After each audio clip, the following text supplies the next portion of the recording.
A triumph of surgery. Question answers. तो start करते हैं question number 2, think about it का। ठीक है, do you think Tricky was happy to go home? क्या आपको लगता है ट्रिकी खुश था घर जाके? What do you think will happen now? आपको क्या लगता है अब क्या होगा? तो इसका आंसर है yes, Tricky was very happy to go home.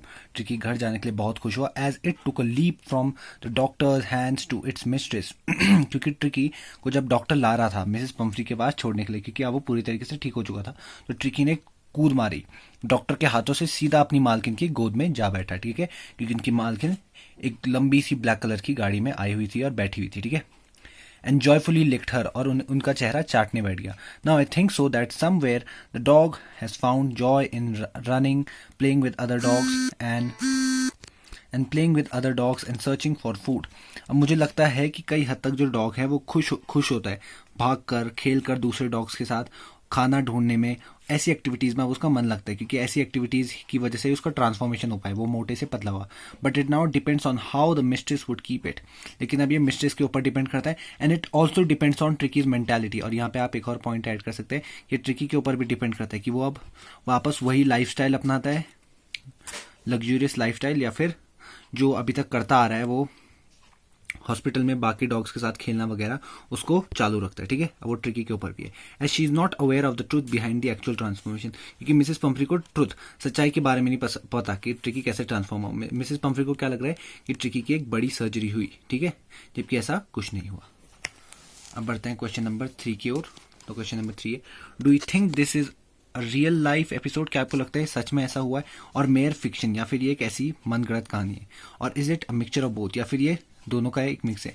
I think it is a real life episode as there are rich people और पुअर। अभी एक ओपन एंडेड क्वेश्चन है, मतलब आप इसे रियल लाइफ एपिसोड भी बोल सकते हैं क्योंकि क्या पता आपने ऐसा होता हो देखो, या फिर आप इसे कहानी भी कह सकते हैं क्योंकि क्या पता आपने नहीं देखा और आप मानते भी ना हो कि ये सच हो, या फिर ये आप हो भी सकता है और नहीं भी हो सकता, या फिर ये दोनों हो सकता है। तो मेरे हिसाब से this is a real life episode as there are rich people और poor who are ignorant of the mistakes of the loved ones. क्योंकि अमीर लोग होते हैं या फिर गरीब लोग होते हैं जो अपने लव्ड वंस, जिन लोगों से वो प्यार करते हैं, उनकी गलतियों को इग्नोर करते हैं, and provide them with excess amount of love, और उन्हें बहुत ज़्यादा प्यार देते हैं, बहुत ज़्यादा एक्सेस अमाउंट, ज़्यादा अमाउंट में प्यार दे देते हैं, which leads to the spoiling of the loved ones, जिसके कारण उनके लव्ड वंस खराब हो जाते हैं, स्पॉइल हो जाते हैं, मतलब बुरी आदतों में पड़ जाते हैं।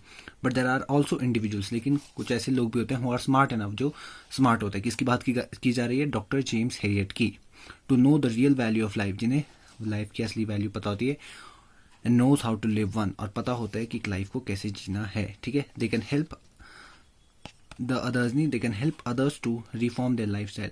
वो मदद कर सकते हैं दूसरों को अपना लाइफ स्टाइल थोड़ा चेंज करने में, ताकि उनका भला हो। ठीक है, अब थिंक अबाउट इट शायद दोबारा आ चुका है।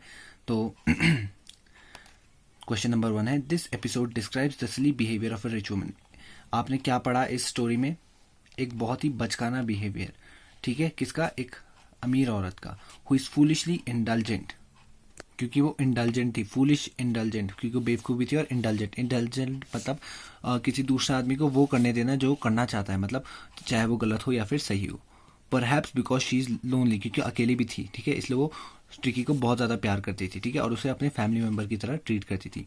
Do you think such people are mainly silly? क्या आपको लगता है ये लोग थोड़े से बेवकूफ़ हो जाए? और can their actions cause harm to others, या फिर ये जो काम करते हैं, इनके जो एक्शंस होते हैं, ये दूसरे को नुकसान पहुंचा सकते हैं? ठीक है, तो इसका आंसर है, I think that these people due to their excess love, मुझे लगता है कि ये लोग जो बहुत ज़्यादा प्यार करते हैं अपने लव्ड वंस को, lead to the spoiling of the loved ones, इनसे इन्हीं के लव्ड वंस क्या होते हैं, गलत आदतों में पड़ते हैं, खराब हो जाते हैं।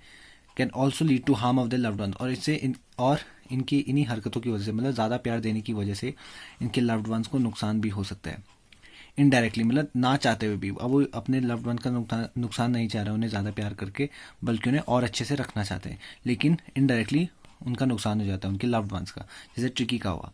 As she loved her dog very much, क्योंकि वो अपने डॉग को बहुत प्यार करती थी, and provided him with excess amount of luxuries, और बहुत सारी लग्जरीज थी ट्रिकी के पास। एक डॉग जो वेदर के हिसाब से कोट्स पहनता था, रेन कोट्स पहनता था, कुशंस उसके पास तीनों टाइम के लिए अलग अलग कुशंस थे, उसके कुशंस एक दिन में हज़ारों बार बदले जाते थे, उसका dinner bowl breakfast bowl, lunch bowl तीनों अलग था, और वो जो चाहता मतलब महंगी से महंगी डिशेस वो डॉग खा रहा था। तो सारी लग्जरीज प्रोवाइड करी थी, बहुत प्यार करती थी वो ट्रिकी को, ठीक है। That lead to his laziness, और ज़्यादा प्यार की वजह से वो ट्रिकी क्या हो गया, लेजी हो गया। ज़्यादा खाने की वजह से, ज़्यादा लग्जरीज पाने की वजह से वो बहुत ही आलसी हो गया। And could also lead to more harm in the form of diseases to the dog, और इससे उस डॉग को बीमारी भी हो सकती, जिससे वो मोटा हो चुका था, कुछ भी काम नहीं कर पा रहा था, सांस लेने में प्रॉब्लम हो रही थी, जिसे ही कुड इवेंचुअली डाई, वो मर भी सकता था, ठीक है। And could lead to the death of the dog, ठीक है, यही बात लिखी गई है। अब बढ़ते हैं क्वेश्चन नंबर 2 की ओर। Do you think there are parents like Mrs Pomfrey, क्या आपको लगता है कुछ माता पिता होते हैं मिसेस पंफ्री की तरह? तो इसका आंसर है yes, I think so that there are parents like Mrs Pumphrey, मुझे लगता है कि मिसेस पंफ्री की तरह कुछ माँ बाप होते हैं। Those parents love the children excessively, वो माँ बाप अपने बच्चों को बहुत ज़्यादा प्यार करते हैं। And leads to the spoiling, उनको मतलब उनकी गलतियाँ नहीं गिनाते, उनको डांटते नहीं, उन्हें सही रास्ता नहीं दिखाते, जिससे वो बच्चे खराब हो जाते हैं।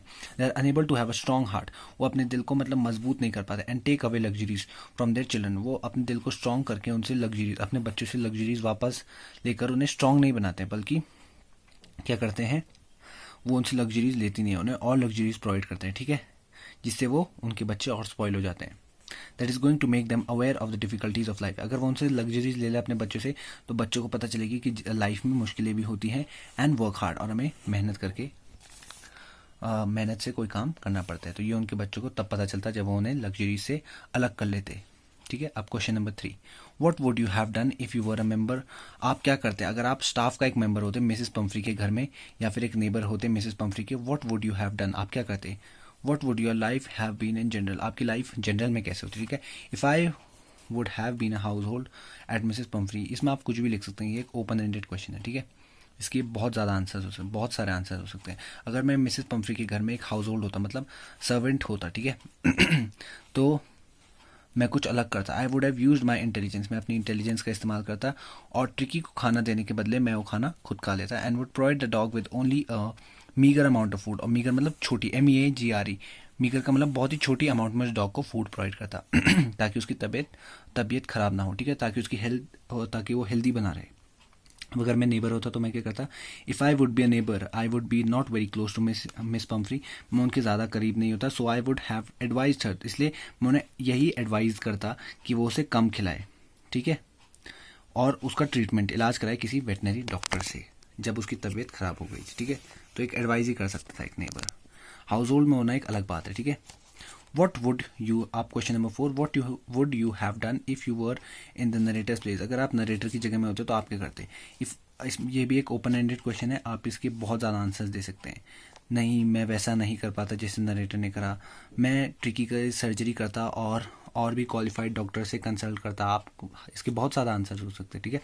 तो मैंने जो लिखा है वो है, if I would be in the place of the narrator, अगर मैं नरेटर की जगह होता, I would have done the same, मैं बिल्कुल सेम चीज़ करता। I would have also left him with his companions to exercise and run and play with them and provide him with less food to transform him to hard muscled animal, मैं भी बिल्कुल same ही करता।